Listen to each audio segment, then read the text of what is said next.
Welcome to Sleepover Cinema, where we analyze the films that created the collective unconscious of the girls, gays, and theys of the late 90s and early 2000s.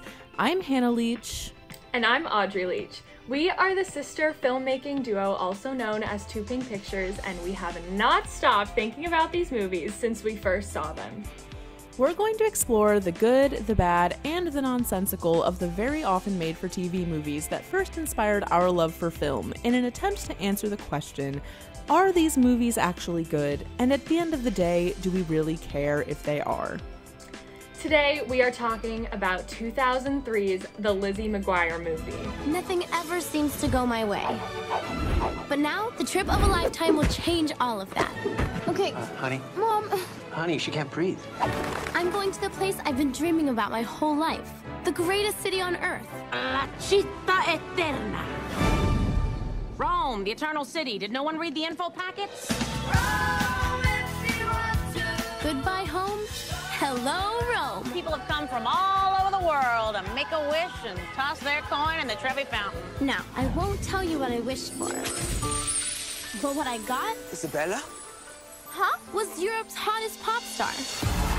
Isabella used to be my singing partner, and you're like twins. Cool! But we broke up. I have this crazy idea that maybe you can take her place. Walt Disney Pictures presents... This is so beautiful. Yes, you are. Goodbye, Lizzie McGuire. Hello, fabulous. The story of one girl who had to choose between a life of fame and leaving the life she loves behind. I don't think I can do it. Hilary Duff is Lizzie McGuire. The Lizzie McGuire Movie. And today, we are so excited to have two guests with us, Melissa and Mia of YouthCulture2000.com. So welcome, Melissa and Mia. Hi. Hi. Hi, thanks for being here. So we're so happy to have both of you here to talk with us about such, like a quintessential film of our beloved canon. But I was actually just wondering if, Audrey, you could explain how we came into contact with Melissa and Mia. Okay, so it all comes down to TikTok, just... What doesn't? Quarantine life is really, it's all boiled down to that. I'm trying to remember what the first thing I saw was. I don't remember. I'm guessing it was one, I think it would have been the one where it was me, Melissa. I'm in like a pink sweater. Yeah. And I'm just like, hey, we have this website and a zine. I think that was the first one that like took off. Yes. Yeah, that was probably the one that came onto my... Or was it... It might have even been Hannah's. It was one of our For You pages. And we were like, oh, like that. Yes. These are our people. Like, we need to speak to them. Like, that's so awesome. When we got that message from you guys, and it was so cool, because it's like, you guys, your interests are so much what we like to talk about, too. So... would you both just kind of explain the zine and the website a little bit for those who do not know what it is?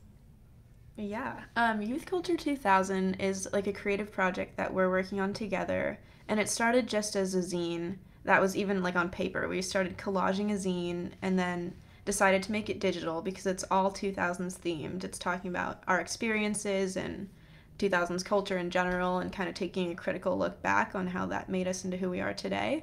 And so it started as the zine and now has just grown into this super cool thing and a community on the internet. As Mia just said, kind of has turned into a community because with our website, we created that website to sort of house the zine initially, and then we had these sort of fake older style social media profiles just to be like an introducing us thing on the site. But then clearly people wanted the actual interaction of social media, of like an older social media experience, like early internet. So we also started something called the Youth Culture Network, which is also on the Youth Culture 2000 site, and people can sign up and have a profile and talk and meet people.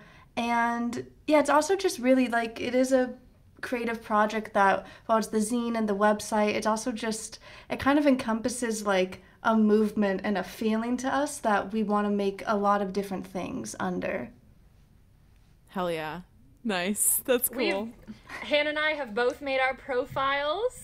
Yes, they're great. Yeah, I remember I saw one of yours at least. Yeah, and yeah, it was fun because I used my photo from this podcast, which is like a fake like teen magazine thing, basically, like a fake pop star poster, and I was like, oh, this is perfect. Like, that's awesome. Yeah. I think I saw that picture is so good. Yeah. Thank you.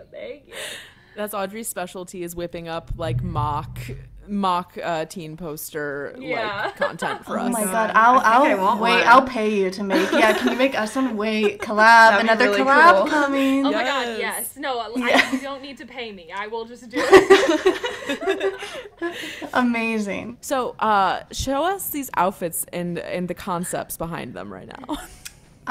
So with the fact that we're watching the Lizzie McGuire movie tonight, I'm wearing my eBay purchased children's Lizzie McGuire top as a crop top.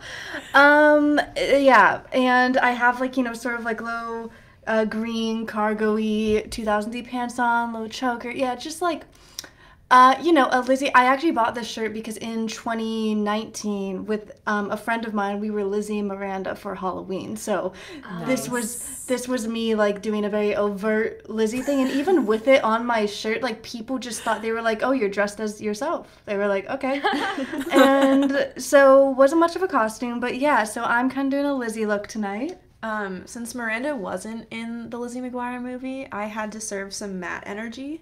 So I have this, nice t-shirt with whatever you want to call this on the outside, and then I have my camera so I can record Lizzie doing embarrassing things and my goggles for all of my secret missions. I also feel like Lizzie and Matt really more encompass our energies than like Miranda encompasses your energy. I feel like it makes sense. I agree, and I also did have this Matt outfit on hand, yeah. So you can see some inspiration. Just things in your closet that just make sense. Your Matt outfit.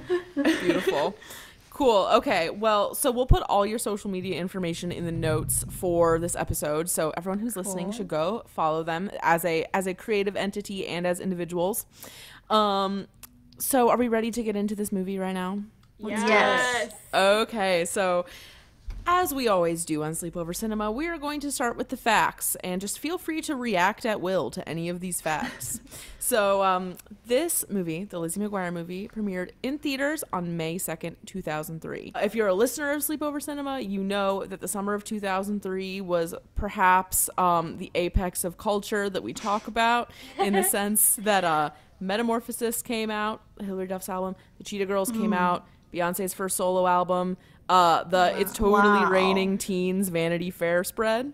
Oh my! I just sent those. Yeah, to you Mia. sent those to me, and I I needed to check them out. Oh right my away. god, that's so funny. We were just because my roommate sent them to me, and I was like, oh my god. This movie is directed by Jim Fall, who I did not know shit about this man, and I looked at his IMDb and in turn discovered what may be the most surprising thing I possibly could have come across, which was he directed this movie called Wedding Wars, which when I heard that, I thought it meant Bride Wars, the one with Anne Hathaway. Yeah, but no. Wedding Wars, this is what Wedding Wars is. This is the plot synopsis. After a gay party planner discovers his brother is behind the governor's speech against gay marriage, he decides to go on strike for equal rights. Not only is that the plot, but the main character is played by John Stamos. What? As in the gay character? The gay character, the gay lead, is played by John Stamos, and the artwork for the movie is just a picture of him holding a sign that says "Gays on Strike." Oh my god! I feel like this is not the representation we need, John. It's not. But then the crazy thing was, I watched the first 5 minutes of it, and he actually is like not acting stereotypically at all. He's just acting like himself, and he just happens to be gay, which is kind of incredible. It was actually for 2006.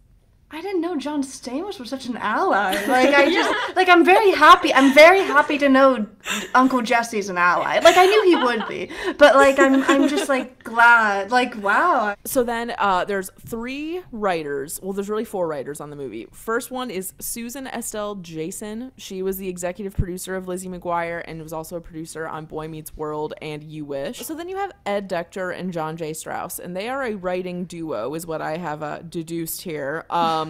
Ed and John together worked on like Boy Meets World. They were both on There's Something About Mary, and then interestingly, Ed wrote The Santa Claus 2, and John wrote The Santa Claus 3. So there's something there. I literally watched The Santa Claus 3 last night. Oh, why? Because it's Christmas time.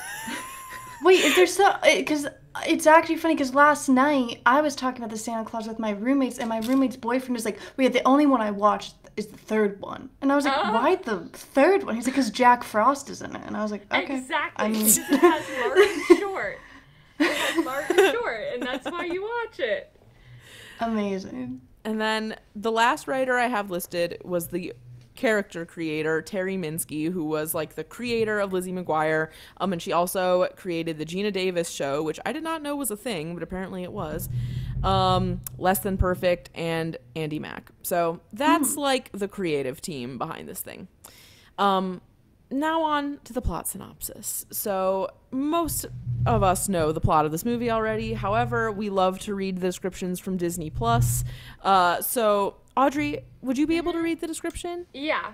Cool. Okay, so plot synopsis. Lizzie McGuire and her pals celebrate graduation with a class trip to Italy. Once there, Lizzie is mistaken for Isabella, Italy's biggest pop diva, and begins to fall for Paolo, Isabella's former boyfriend and singing partner. My favorite part of just getting the facts out is talking about the taglines, because oh, yes, the shit that they come up with is truly comical most of the time. So, Audrey, again, in the grand tradition, will you do the honors of reading these taglines? All right, so first tagline is Lizzie McGuire goes to Rome. All right, that's very basic. Very creative. That one's not very fun. The second one, the only risk in taking an adventure is not taking it at all. I love when I take adventures. Yeah. I don't love that one either. The third one's kind of funny. It's just, she's going places.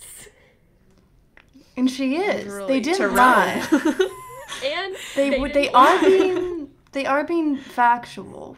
So now for the cast. None of this is really groundbreaking or new, for the most part. We have Hilary Duff as Lizzie/Isabella, but interestingly, the vocals for Isabella were done by Haley Duff. Yeah, we were talking about that the other night, because it's like, it's like they do have kind of similar voices, but it is a bit different when you hear Isabella sing. And there's also moments where Lizzie's voice is a bit different, but we can talk about that later. Oh my god, yes, we have to talk about that. We will definitely talk about that. And then we have Adam Lamberg. Yeah, then we have Adam Lamberg as Gordo, along with like all the other main characters from the show, except for Lelaine, aka Miranda, who was just like very, very aggressively missing in this movie. And everything I could find about why she wasn't there was either that she had a scheduling conflict or that she was pursuing her music career. But to me, it's like, scheduling conflict just does not check out. Like, how do you fuck up that bad to not be able to be in this movie, you know? I think it was, from what I heard too, is that I think it was her being like, oh, I want to focus on music. But then I think there was also something where, do you know that before Wizards of Waverly Place, Selena Gomez was maybe going to play the little sister of Miranda in a show on Disney Channel. So I think there was also talks that so I think they maybe they were also possibly filming a pilot, and maybe then she's trying to like be more removed from, I don't know. And so, it just didn't work out. And then I did see, Lelaine she has a small role in the last season of Buffy, the Vampire Slayer. But that's around the same time too. Yeah, so maybe she had scheduling conflicts with that. Maybe she thought that was gonna be it was like a 3-episode role, but I don't know. But Yeah, and then I feel like that's the last I saw of her acting. So, okay, we wish that she was in this movie. Unfortunately, she wasn't. But we do get the one and only Yanni Gelman as Paolo. It seems like he definitely gets booked as like a character on a lot of like kind of one-off things on TV, but sort of more around the era of Lizzie. He was in Greek, he was in Degrassi: The Next Generation, he was in Animorphs at one point. Didn't know that one. Amazing. What a guy. Really, the true star of this movie, if I must say, is Alex Borstein as Mrs. Ungermeier. She's known for her roles on Family Guy, and she was also in Shameless, and now she's in The Marvelous Mrs. Maisel, and she really steals the show, I think. Yeah, she's a powerful force. She gets a lot of screen time, too. She does. And she's Go ahead. I was just saying when we watched it again, I was like, the fact that they created that character as the principal and we don't even get to see them go to high school, I'm like, I want to see her run this school. I know. Me too. She's really underbilled on this movie too. Like she's billed underneath like Ethan Kraft, like that far down, which was shocking. Okay. Even though I loved him in this movie, but we'll get to that. Okay, so now we're getting into the like Rotten Tomatoes. So Rotten Tomatoes has the critic score of this movie is 41% and the audience score is 49%. That's shockingly low. It really surprised me too. It surprised me too. Because this is like a beloved favorite, like not even ironically. People actually love this movie. Yeah. I know. Whoa. I think one thing that Audrey and I have really noticed through doing all these movies is that a lot of the time the people that take the time to go to Rotten Tomatoes to rate shit just are haters inherently. Yeah. So that may contribute to part of it. But even with that being said, the budget for this movie was $17 million, and they broke that on opening weekend in the U.S. alone, and they ultimately grossed over $42 million. I picked two very short Rotten Tomatoes reviews. Audrey, would you like to read them? Sure. Cool. Okay, so the first one is from Angry Man Alan Jones of Radio Times. He says, no 3 coins in the fountain cliche is left unused in this insane confection that is sugar-coated blandness personified and not remotely funny. Literally. Do you think that this movie was made for you, Alan Jones? Because I don't think you're the primary audience of this film, but anyways. Yeah, that's like Alan Jones. Alan Jones needs to learn how to have a little fun. Christ. That's what we always say is like, what do these like angry man film reviewers expect of these things, you know? And actually that comes up in the third review that I picked. So Audrey, will you read the second review? Yeah. Okay, the second review from the much nicer Sarah Michelle Fetters of MovieFreak.com says, granted, it's not going to ever be confused with an actual good movie, but for young kids looking for a diversion and parents hoping like crazy to find them one, this more than fits the bill. Looking for a what kid is looking for a diversion? I think the parents are looking for diversion. Okay, so there's one long ass review, however I feel like it's really worth it, and I will get through it quickly. This is by the IMDb user Beatles1, and he wrote this on the release day of the movie, May 4th, 2004. The title of this review is Sick of People Cutting Down Liz and Nice Hillary. Here we go. I am writing this message on all the bad negative bashing on Lizzie McGuire. First, I want to say I have a pretty good and diverse taste in films. I am into mostly classics of the 60s and 70s, such as Chinatown, The Godfather, and other movies of the time period. But like other genres like horror, sci-fi, good dramas. That was a really well-worded sentence. And every now and then, a good old-fashioned family film is fun to watch. I had read about Hilary Duff and that her show, Lizzie McGuire, was a big hit with my little nieces, and they watch it, so I was like, what the hell, try it out. I loved it. It was real cute and fun with a little message behind it. What family film doesn't? I think Hill is so much more nice and sweet than all these other sleazy, trampy young girl stars out there. Oh. Hell, I have to admit, even the songs weren't that bad, kind of catchy. So anyway, about all these bad messages posted about this film and Hillary. I know people have the right to their opinions, but come on, it's a family film. What do you expect, Chinatown?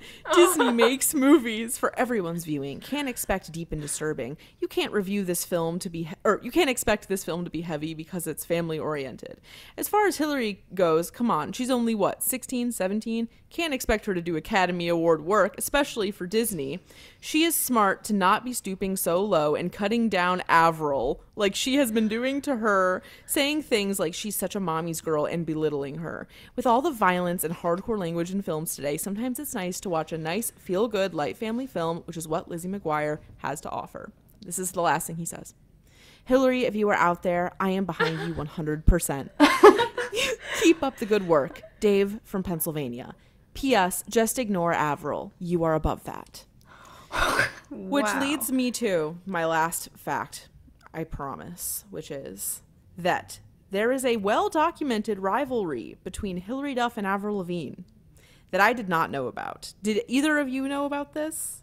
No, I knew about her and Lindsay Lohan. Oh, yeah. But yeah, I didn't know much about the Avril beef. So I will send you the article about this too, but there's an article on Paper Magazine documenting their rivalry, which basically all it was that Hillary said in an interview that Avril should appreciate her fans more and not get mad that they dress up like her.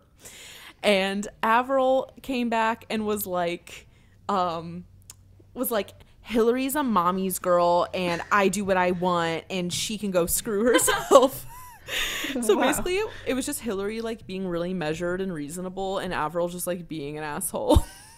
I love Avril, but I feel like her whole shtick was also very like it was like created to some degree. So I feel like rather than doing like what most like PR teams do for an artist, like what they would do for like Hillary, I feel like her team is like, no, like say some shit, go for it, like and probably just be like be angsty because some of it is just like but Hillary's like the exact opposite end of the spectrum of like what Avril's brand was trying to be. She was just such like this sweet girl in every movie. Totally, just so reasonable. I just need to touch upon Beatles one real quick. The ultimate soft boy. Except, I mean, I do appreciate most of his sentiment. Not the slut shaming. Could have done without that. Are just kind of the weird misogynistic touch of like, because you're a good girl, Hillary. Like, we don't need that. But I appreciate that he at least had an open mind to content made for primarily young women. He did have points. Yeah. It was a really funny way to frame it, but he was right. Okay, so the last thing that we talk about before we take our break is the things we remember the most about this movie before rewatching it. So if Melissa and Mia, if you want to go first, please tell us the things you remember. Sort of what I remember most from when I first saw this when I was a kid, I feel like something that stuck in my head was like, so I was maybe 6 when I first saw this, and at the time, the fact that they're like 14 in the movie, they're supposed to be like just coming out of 8th grade. At that time, I was like, yeah, that's like old. Not like old, but I just thought like, oh, when you're like 13 or above, you're a teenager, like, of course, you're like practically an adult, so it didn't... I thought it made sense, like, oh, I'm sure when I'm 14, I'm going to be having adventures in Italy, too. Like, that's, like, kind of my recollection of that. And also the fact that, kind of also maybe to segue a little bit into what Mia, or something Mia might bring up, but I think as a kid, obviously not at the end, not by the end of the movie, but in the start of the movie, I think I thought Paolo was cute. Yes. So embarrassing. No, I'm just kidding. Yeah, that was going to be my first thought on that, and I think Melissa knows my feelings. I saw this for the first time like a few years after it was released. I got it from Blockbuster, and I would have like sleepovers with my friend Audrey, and we'd watch like a movie like this, and then just like chat about it and paint our nails. It was very like girly 2000 sleepover. So I got this from Blockbuster, and we watched this, and just like tore Paulo apart. We did not find him cute. Like, we just thought he was so ridiculous. And then then by the time he gets, like, spoiler alert, but embarrassed at the end, we were just, like, tearing him a new one. We were just, like, 8 and being so mean about Paulo. So that's, like, something I remember distinctly. But I also, on the more positive side, like, thought Lizzie was just so cool and awesome and a role model, and, like, she gets to be the coolest girl at the end, and I just, like, loved Lizzie. My favorite line is when she says, you're a brown noser with a hidden agenda. Classic. And yes, and I always thought she was saying, hint of magenta. The moment at the end where Hilary Duff, but it turns out it's actually a body double, but maybe we'll talk about that later. But the moment in This Is What Dreams Are Made Of, she like shimmies and there's this awful green screen. There's this awful green screen of the Coliseum. Yes, we were talking about that. It's just so, like, amazing and awful. And it's not her it's just a different voice in that part. It's an entirely different voice. Like, it's clearly an adult woman suddenly. And one of the lines that did stick with me, though, is when Ms. I guess, Ungermeier is like, with the security guard guy. Oh, yeah. And we're going to talk about that. But when she's like, gelato, like that, that's what I remember very deeply. That's like right before Lizzie and Paulo meet, right? Yes, exactly, yeah. There's a lot to talk about with this movie, and we've already talked about a lot. So I think we're going to take our break now. Normally we'd go watch the movie, but we prepared in advance this time. So if you're at home and you're listening, you got to break out the Disney Plus, break out your friend's Disney Plus maybe, and come back and be ready to join in on our conversation. Woo. Yay! Ooh.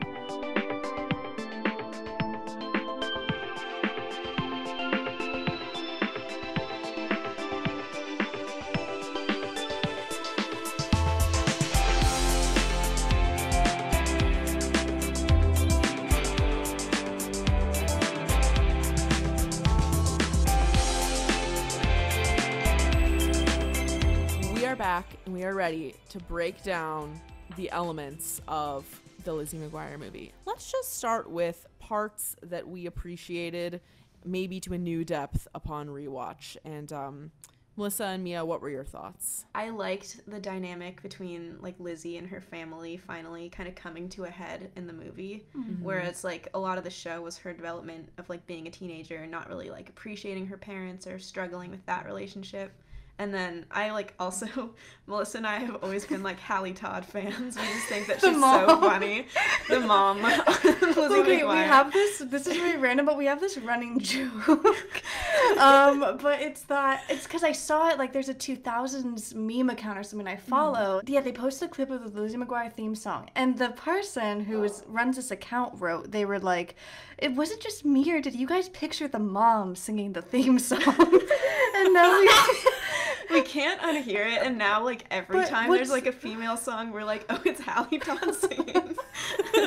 What's also so funny is that the comment section of the person who posted that, they were all like, what are you talking about? That's ridiculous. And I was like, honestly, I see it. There's, like, that incredible cover of The Tide is High by Atomic Kitten at the beginning of the movie. And so when we were watching it, like, Melissa said to me, she's like, I think Hallie's singing this one, too.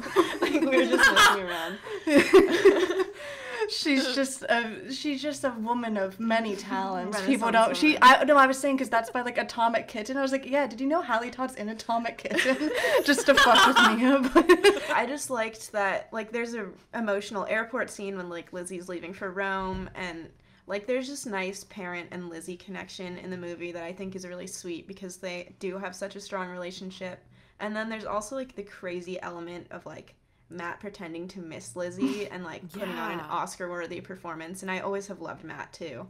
But, like, kind of crazy that we're expected to believe that they just, like, miss Lizzie, so they're gonna go to Rome and, like, crash her high school trip. That's kind of crazy, but, like, also the family dynamic is sweet. Lately, Mia and I have watched a lot of, like, the Lizzie McGuire show. Like, it's something we actually watch a lot as we've worked on the zine and stuff, so we haven't gone through, like, a full rewatch of the series yet, but we're in, like, season 2 now, and the thing that I like now when watching Lizzie McGuire Movie is seeing this development, you know, that's happening also between Gordo and Lizzie and like their relationship. And I think the thing is, I almost remembered the Lizzie McGuire Movie more than the show for a while. So I think in my head I was always like, oh, you know, Gordo just has a crush on Lizzie. Like that's a big part of the plot. But really in the show, that's not like a thing that's always happening. And I like the idea then that like when you get to at least the movie that it feels very, like, it does feel genuine that it's like they're just very good friends. And it's kind of like a very sweet little connection they have, especially, you know, at the end.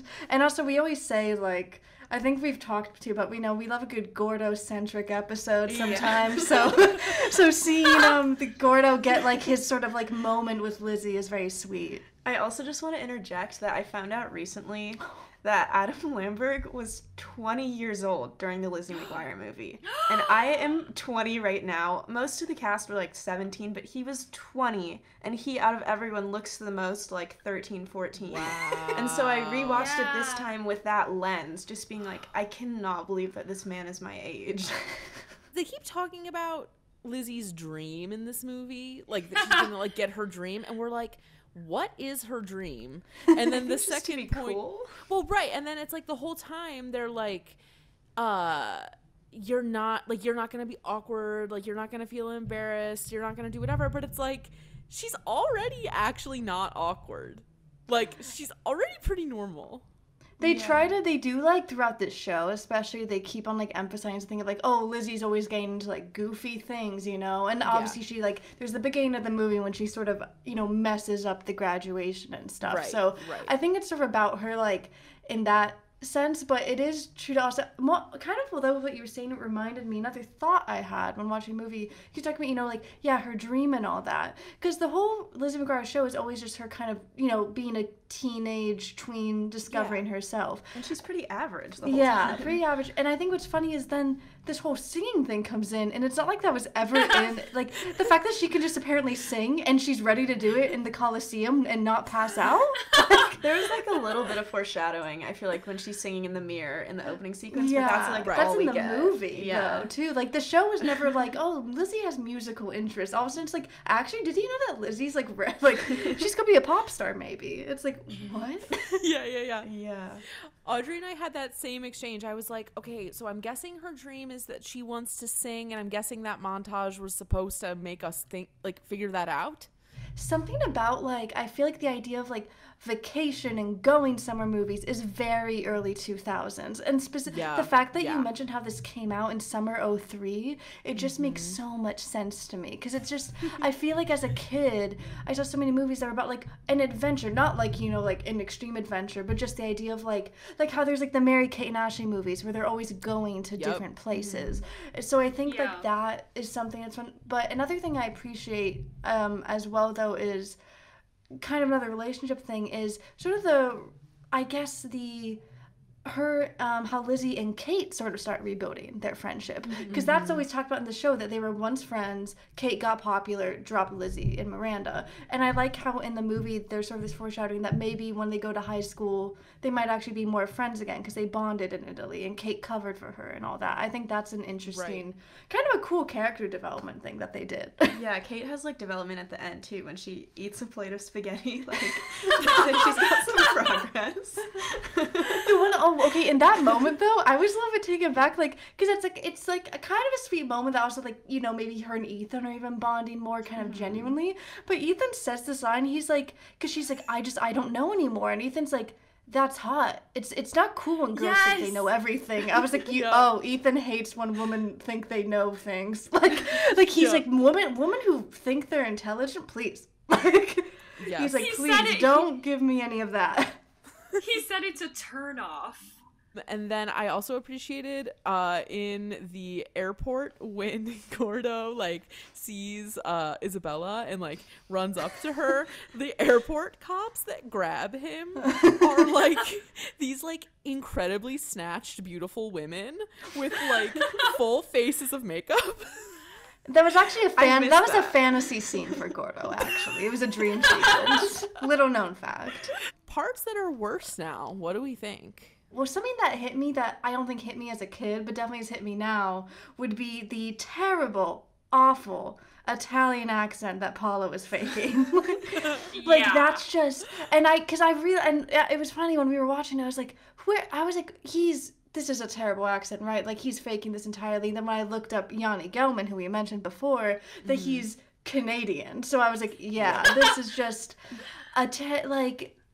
it's specifically bad. Like, and Hilary Duff's that she does when she's Isabella is bad, but I feel like it's at least a little more excusable because she's only doing it for like a little fraction of the movie. Right, and I'm like, they casted this guy. They were like, this is how he sounds, and he's gonna be the one. I can't really think of too much. We did talk about this, and I feel like they did a pretty good job. But I guess also I think we're not told problematic yet, right? We're going more for just like basic bad. Yes. The one that I could think of was like, why would they send Gordo home on a plane by himself if he's supposed to be like 13? And like, wouldn't that be awesome? Couldn't you just not go to the airport and hang out in Rome? Like, there was a lot responsibly on Mrs. Ungermeier that didn't seem to line up there. But... yeah, that would have never happened. Like, they would never be like, okay, you messed up on the ship. They would just put him like on lockdown in the hotel. They wouldn't be like, okay, 14-year-old kid, you're flying back, 10-hour flight by yourself home. Like,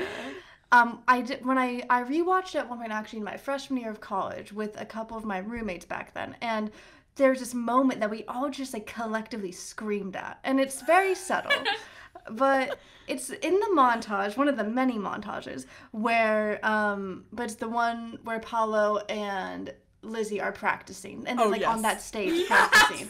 And, but there's a part specifically where she body rolls, and for some reason, Lizzie doing this body roll, like, sent me back. Like, I was like, no, that should, like, why did they put that in there? I literally wrote that down. I'm not even kidding. The body roll. It's such a moment. When the montage happened, I was like, oh my god, the editing is actually insane for this montage. And the fact that they use, like, freeform jazz as, like, oh, God. I know, like, obviously, with a lot of movies, right, you take yourself out of reality, you put yourself into it, especially with, a Disney Channel type thing. Mm-hmm. But it is like this, I was saying to Mia when we were watching it, I was like, can you imagine think about when you were 14, and you're just like, okay, twist my arm, I'll practice this dance and perform at this Italian award at the show. Coliseum. Like, I do feel like it may be worthwhile for us to just really talk about the number. The song. The dancers. The arm movements, like the shoulder thrust back and forth. Like thing where she's like this. Me and I will attempt it. If I'm Lizzie, it's you have to kind of lean back, and then I like pull you in with my shoulder. It was crazy. Yeah. I will say an amazing thing. One is the outfits. Both Lizzie and Isabella's. The green outfit and the silver outfit are very iconic. Yes. And I love that moment when they rip off the skirt thing to reveal like the pop star pants Lizzie has on. There's also, I'm sorry, I feel like I'm talking too much, but just this moment always sticks with me. But first of all, just the line, yesterday my life was duller, now everything's Technicolor, and then that rainbow like strobe hits, and they spin around her in like a crazy like ritual like circle. It's a lot. She'll be singing a phrase and then it'll go a little bit higher and it'll just be a totally different person's singing voice. Like, that was just jarring. It's just like, why wouldn't they have just dubbed the whole thing is kind of what I think. Like, why? Or like just pushed her up a little bit with some auto-tune. Like, it's already pretty auto-tuned. I feel like Hillary definitely could have hit those notes. We do have to give it props though. Like, that song is awesome. That's a great teen movie main song. Super catchy, super fun. Like, that is I feel like everyone likes that after they watch the movie. And like, I do feel Beatles like one liked it. Yes, Beatles one liked it. I do feel like anybody around our age, like, if you say, sing to me, Paolo, like, everybody knows what you're talking about. How big of a, like, hole is there in the vibe with Miranda being gone? That's a difficult question because, like, we love Miranda because she's in Lizzie McGuire, but maybe didn't like Miranda that much either. Okay. Okay, yeah. Like, we didn't dislike her, but her character is just kind of, like, annoying sometimes. Like, she just will get, like, mad at Lizzie or get super excited about something that's, like, not really that big of a deal. Like, she's just kind of, like, a chaotic character. Okay. Yeah. So I feel like, for me, I wasn't missing that much not having her there because, like, I just don't really see what she would have done or added to the story. I'll be honest too, it's not the best acting. Like, I know they're kids, but specifically Miranda, even compared to young Hilary Duff, is like, it's a little rough to watch sometimes. And I kind of feel like if her character had been actually in the movie, she'd kind of just be there to be like, okay, Gordo was definitely jealous because he liked Lizzie and was kind of jealous that Lizzie was spending this time with Paolo. But Miranda would have been a lot worse because she probably just would have been jealous that Lizzie was getting this cool seeming thing happening to her and would have been like a wet blanket. Yeah, so I guess kind of a hot take. I think it maybe was for the best. How dated or problematic is this movie? I really only had... I had 3 things written down, and one of them doesn't really count. Yeah, go ahead. I'd like to hear him, yeah. Yes. So the first one was that if Lizzie's like 14 when she was like, and Paolo's 17. Like, she was just like really excited about that age gap. You know how at the beginning you guys were like, Mrs. Ungermeier and the security guy? Yeah. Like their budding romance. Like, Audrey and I were talking about how that feels really similar to in the end of Princess Diaries 2. I was thinking that today. Yeah. Yes! Mostly in the sense that it's like, obviously these characters are lesbian. Why are you giving them these love interests? Like, just let them be, you know? I'm always pushing for characters to be gay, honestly, but Me like, too. that's just the vibe that I get. I mean, and Lily is like the gayest character, like, ever. Like, she has that powerful vibe to me. You mean Lily in the Princess Diaries? In the Princess Diaries, yeah. I was like, when they were watching the fireworks at that one part in the middle, which, by the way, that ballad really sent me somewhere. That was so funny. When they just like looked at each other for a long time, I was like, okay, that's where the kiss would have been, but they didn't. But they just looked at each other for a long time. I wonder if there is one on the cutting room floor. I bet there is. Yeah, I bet there had is to be a too. take. I feel like they just wouldn't have wanted Lizzie to kiss him because he's like so evil eventually. I feel like probably was intentional because Lizzie is so like perfect in the movie and like is this good pure girl. Like they wouldn't probably want to save that perfect first kiss for Gordo. Which is oh my god, which we didn't even talk about, which is so unearned and so random when it happens.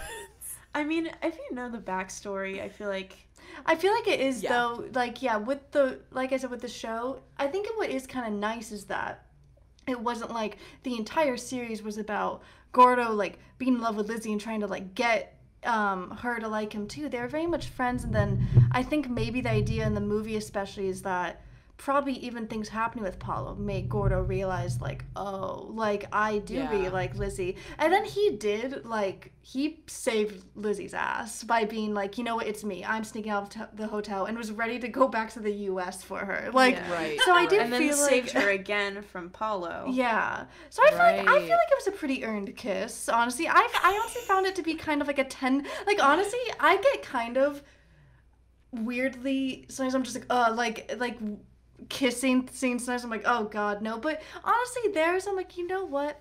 This was sweet. Kind of tender. Terrible word, but kind of tender. I did remark to Audrey that it felt really realistically awkward. Yes. Which I liked. And it wasn't like a huge like perfect fireworks, like there was fireworks, but like not like this like amazing I'm 14 and having the best kiss in the world moment either. It was just kind of like a sweet, like we kissed and now it's like, oh, we like each other and we're friends. Like I appreciated that. I think to me it is such a quintessential, like obviously it's cheesy. I think it does feel so like to me like quintessential like summer 03 type vibe. Just it makes me feel like a kid who's excited about the idea of like life again. That sounds like I'm really bleak now. I'm not that bleak. But like I remember being a kid and seeing something like this and just thinking like, wow, like life is gonna be so amazing when I'm older. No, it still can be. That's a message I will leave. I'm manifesting it out there. I like got like a warm fuzzy feeling in my heart when you started talking about how this is the kind of movie that made you like excited to be grown up. Yeah. Like that feels very true. Or it's like that same feeling, maybe this is too niche, but probably not. Like when you like go like you go on vacation with your family and you'd be like at a restaurant and you would like moodily go stand somewhere by yourself to see like if someone would notice you. No, it's exactly that. No, it reminds me too, not just of like wanting to be older, but being a kid and like the excitement I would feel when I would go on trips with my family, wherever it was, whether because I always lived in California, so whether it was within California or anywhere else, like, okay, specifically, never went to Europe, but when I was 8 and I went to New York, like, I was like 8 years old, but I remember there's a point where I got my dad to buy me a fake Dooney and Burke purse on the street from a one of those sellers, and and then I got this pair of sunglasses too, and 8-year-old me walked around Manhattan thinking like, I'm gonna like someone's gonna scout me, like, and someone's gonna fall in love with me. I was 8 years old, but because like things like the Lizzie McGuire movie made me feel like that was possible. So even when I was 8, like I was like, all right, big city dreams, like here we go. And even though that was like never gonna happen, it was pretty fun to think that it would. The thing is, I'd fully thought it would. Like at that point, like as I got older, obviously, but like at 8 years old, I was like, yeah, like I was like, I'm gonna run into a celebrity boy, and they're gonna fall in love with me, which also hopefully not. I'm 8 years old, but like I definitely like just thought that was possible. And I like that things like the Lizzie McGuire movie are so just like, yeah, this is life, this is possible. And well, yeah, it's not. I do think there are just some like random fun things that happen to you when you're a kid, even when you're older, and when you have like even moments that are slightly like that. Like even, again, recently going back to New York, in 2019, I was in New York again. Obviously, it's so much different. I was 21 at this time, and I'm staying with friends there, and it would make me feel like, wow, like I'm doing this, like I'm a young adult and I'm going to a bar with my friends, like, and we're walking around the city. Like it makes me feel like I'm like Lizzie McGuire or Carrie Bradshaw or something, I don't know, whatever thing I'm relating to. And I think that's fun to sometimes like get to have these things that make you want to imagine that and almost like see your reality as even more fun than maybe it inherently is. Yeah, we're really cut from the same cloth in that sense. I think so too.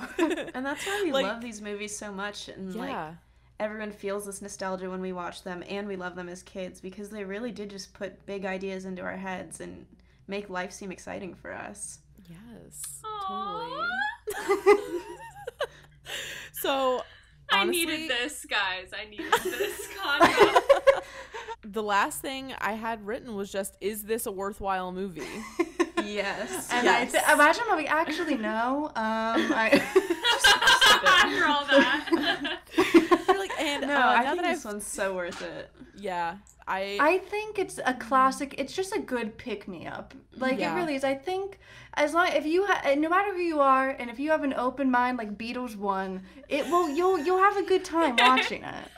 Honestly, any skepticism I had, you just literally like rhetorical strategied me out of. I am on board. That's what board. we came here to do. Yeah, we're just actually, our whole project was actually just hoping that we could get our Lizzie propaganda. We're gonna go collect our Lizzie McGuire checks after this. From Hallie Todd herself. We're actually just Hallie Todd's PR team. This is all like a big ruse to get her back in like the media cycle. We're just like trying to plan it everywhere. You guys should get Hallie Todd on the show. Oh my god. I feel like you totally could too. I will try, and if we do, you will definitely be involved in it. I would love that. That's how we gotta do it. Seriously, thank you both for joining us. This was like incredible. Thank you so much for having us. We had a lot of fun. Yeah, this was great. So again, do you want to just share like your social media handles for the people? Yeah. My personal Instagram is wholesome goth. It's wholesome.goth. And obviously we have the youth culture ones too. So it's at YouthCulture2000 on Instagram.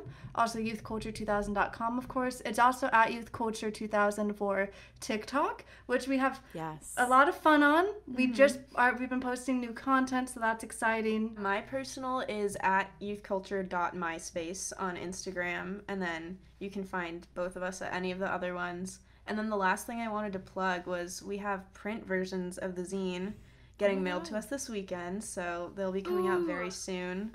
Again, just find any information on that. You can find our zine, our interactive message board, our profiles, and some friends on youthculture2000.com. Okay. You can find us all on there. Yes, exactly. You log onto the Youth Culture Network, you can find Hannah and Audrey. Yes, anyone who's listening, go there and have some fun. Yes, seriously. Everyone, go check it out. And until next time. Okay, thank you. Thank you so much. Wait, but you have to stay. You can find more from us at evergreenpodcast.com/sleepover-cinema and keep up with our latest creative projects at twopinkpictures.com. We're on Instagram and Twitter at twopinkpictures and would love to hear from you there. And if you like the show, if it brings back evocative memories of childhood or tweendom or babysitting, share an episode of your choice with your friends. And maybe even leave us an iTunes review telling us what movie you'd like to see us cover next. Sleepover Cinema is a production of Evergreen Podcasts and is edited and produced by me, Hannah Ray Leach. Special thanks to mixing engineer Sean Rule Hoffman and executive producers Michael D'Aloia and David Moss. Our show music is by Josh Perlman Hall. We'll chat again soon. Bye.